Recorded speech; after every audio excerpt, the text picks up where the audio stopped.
it's Amy, and today I have two dolls to unbox with you. This red doll, which we'll look at in her box first, then we'll take her out and give her a good look over, take her clothes off, measure her, and then also take a look at Bridget doll.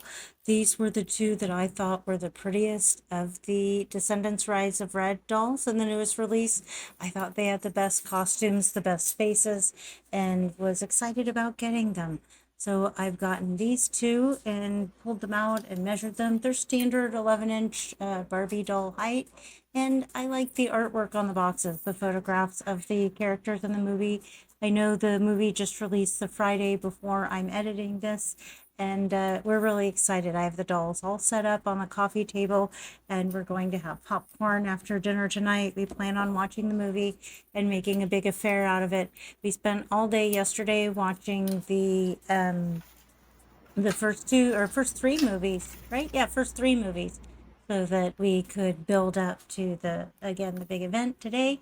This doll here is the Bridget doll. She's the first one that I took out of her box, and I like cutting the back of the box out and saving it. I also saved the little plaque that says Bridget.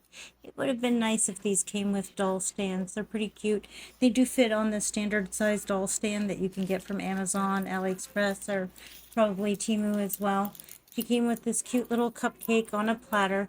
This doll, Bridget, here is the Queen of Hearts when she was young. So I guess that's the Queen of Hearts' first name is Bridget. This cake was surprisingly hard to get out of the packaging. I worked and worked at it. I got a bit of a paper clip over here, and eventually I was able to pry the little thing out of there, but it fits almost too snugly, and it really provided a challenge for me. If you get one of these little Bridget dolls, I'd love to know if you had as much trouble getting that little cupcake on the plate out of there as I did. I do get it out, and then we take a closer look at her outfit. I really love her outfit. Her hair is pretty. It's not the best quality material for the hair, but the color is nice. The curls are nice. It looks like she needs a wash and a restyle. I didn't do that in this video, but I did get a rubber band from the packaging and use that to attach it to her hand, or at least I tried to. Because it's round and the plate's round, I couldn't really get anything for the rubber band to grip onto. Normally I would just get the rubber band kind of snug on her hand and then slip it under there, but that's not very successful. Let's skip forward to where we look at her outfit. Okay, now we can take a look at her outfit. I'll move some stuff out of the way so we can get a better look at it. I actually just used some museum like tacky putty to stick it to her hand, and that worked great. Her jacket isn't made out of the nicest feeling material, but I love how it was printed and how on that right sleeve has a floral print on the upper part of the shoulder, and how it was cut out or printed onto the sleeve piece just so. It's partially lined like a real jacket would be, and we can see how her dress is printed with the heart and you made to look like an embroidered heart, and then she has an organza, like a hot pink organza that's ruffled at the sleeves and the bottom of the coat. It feels really nice. One of the things about these dolls that I did notice is that you can remove their hands.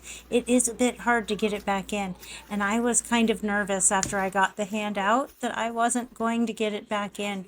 I don't know if you've ever had that feeling, that little moment of panic when you're thinking, oh no, I'm not sure I can get this back. You know, she might have just one hand forever. I do like the way the jacket is fitted nicely. You can see that it has a pinched in waist, puffy shoulders. I think it's really well made, and it's a nice piece of doll clothing. It looks nice on her and is a great part of her outfit. Of course, her outfit's made to look just like the outfit in the movie. You can see the printed detail on the dress. There's nothing raised up there, but it is attractive and nice looking, and it does feel well made when you're looking at it and touching the pieces. The little faux ruffled skirt that peeks out from underneath the dress has multiple layers, and then there's a different fabric actually underneath the little ruffles than the rest of the dress, which is nice. I kind of wish the ruffles had been a full skirt layered underneath, but you know, you can't have everything, especially at this price point. Her little stockings have red hearts on them, which is nice, and I do like that she's fully articulated. Everything but the ankle is articulated on this doll. And like many dolls, when she's brand new, she's a bit stiff to get things to bend at the waist and at the knee, but it's nice and snug and she holds the positions well. You don't want her to be loose when you move her into position. Let me get her jacket back on and we'll take a look at her articulation, a closer look at her face, hair, and a couple more of her details before we get Red out of her box and take a look at her. Okay, I got her jacket back on and I did get her hand back on. So you can see that she has full movement at the arm and the elbow. One of the things that I like to do to check to see is if you can get the doll to touch their face.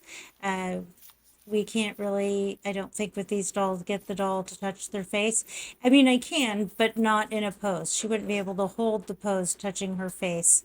So that's not the best, but it's not the worst either. It's just a little check. You know, how posable is she? She's not quite as posable as a fully articulated Barbie doll or one of the LUV dolls.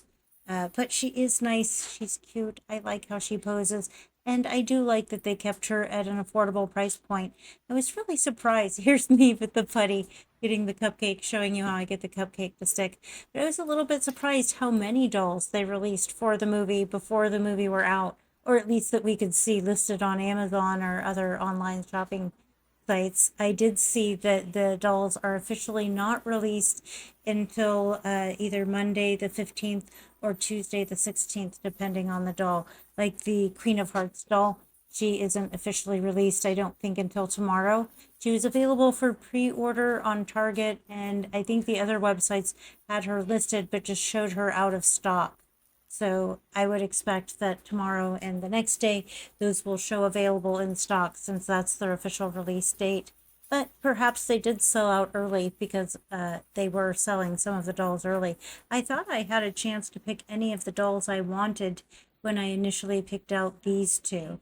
Here's Red. I think we've given Bridget a good look and a nice chat over her. Here's Red inside of the box with the plastic missing. She just has the one accessory, her watch, and there's not much going on inside of the box. Now that we have her cut free and loose from the box, let's get her hair loose from her outfit. It had been rubber banded down to, I think it was her belt, holding it in place. You can get a good look at the Broken Heart logo on the back of the jacket, and her skirt also features the same logo. Her crimped hair is pretty and soft. It does have glue in it, just a small amount of glue. I'm not sure if I could brush it out or not. I don't want to get the hair really frizzy. So I just use my fingers to kind of brush through, comb through with my fingers. The worst part. If I had a wide tooth comb, that might be nice to kind of pick through here. It's not the worst, but it isn't just ready to go out of the box either. The front part of her hair is put into two little space buns that are tight and small and cute. She also has like fringe or baby hairs painted on the edge of her face. I really like the character sculpting that both of these dolls have. They look like the actress, but not in like a creepy or weird way. Sometimes when I see the dolls that are meant to look like a particular person or actress, they just don't look quite right as a doll and they don't look like the person. I feel like these dolls succeed in both accounts. I think they look enough like the actress as they're intended to, but they also just look like a beautiful doll. If you saw one of these laying around at the store, you hadn't seen the movie and didn't know who she was, I think you'd be attracted to her. I hadn't seen the trailer for the movie or seen any of the Descendants movies when I saw these dolls, and I was really pleased with the level of detail in their outfit. That little pleather jacket over the top of her long sleeve top that hangs down like tunic length with she's got two layered rubber belts over the top and then long pants with the printed detail on it that have a what do you call it? A flare at the bottom of the legs. And she's also wearing nice chunky boots. We didn't take a look at Bridget's boots before, but we'll take a look at them now. We have them in front of the dollhouse, set up in front of just a different lighting source so we can see them under the LED lights. You can take a look at her hair and see how pretty it looks. It's shiny and soft. Her pretty face makeup. These are really pretty dolls. And if you don't want to get them at the original price point, I would guess that they made enough of both of these Bridget and Red dolls that if you just wait and you're patient, around Christmas or this fall, they'll be on sale and you can pick both of them up probably for the price of one. But you never know. If you really have your heart set on one of these dolls, you might want to get it first. Sometimes they do sell out of what might be your favorite doll before they go on sale. But with Mattel, I think that's really unlikely, especially with a movie promo doll like this. I'm sure there's plenty of them. Maybe some of the collector dolls might not have as many produced as these Playline dolls, but I would suspect if you want one of these and you felt like 25 was a bit much, if you just wait, they'll go on sale. I did see that the Uma doll that I ordered, she was already Amazon had a $6 and change coupon off of her. It was something like 15 or 20% off. So I did order Uma as well because at the under $20 price point, she was more irresistible than at full price. So that was nice. And here they are next to some other Barbie dolls. So we can compare them for scale of size to this, what is it, this miraculous ladybug doll. She is the same height. They're all 11 inches. She has a similar size head. And I would bet that she could wear clothes that of these Descendants dolls. Here is a made to move body Barbie doll. She's quite a bit taller than these other dolls. And then there's her next to a Draculara, and you can see that they're taller than Draculara at 11 inches. 11 inches tall. So, yep, I just thought that would be neat so we could compare them for size. But I'll get them all alone. We'll take one last good look at them. I'd like to know what you think. Have you seen the movie? Did you get any of the other Descendants dolls back when Hasbro was making them? Or do you plan on getting them? Would you redress them? Like, I thought it might be neat to see how they looked in other dolls' clothes, but they look so nice in their own clothes. I really have no intention of changing their outfits. I suppose if they were on sale really cheap, $7 or $8, there's a chance I would pick up a second one just to see how it looked in some other outfit, and then I could experiment with restyling the hair without worrying about ruining it. I don't know why there is that kind of fear or feeling that I might ruin it when I have to go wash it and style the hair. I don't think I've ever ruined one of my dolls, so that's not really anything to worry about. But yes, I definitely want to know if you've seen the movie. Did you like the movie? I haven't yet. I'm waiting until tonight. Again, is our big feature tonight. And did you get any of the dolls? And if so, which ones were you going to get? Did you want any of the collector's dolls? The ones that were at the higher price point, the $35 ones?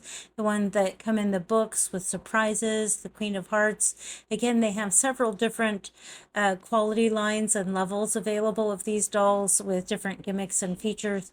These, I was really relieved that these were not only the most affordable, but in my mind, the nicest ones. So, yeah, let me know what you think and if you agree. Thanks again for watching and have a great day.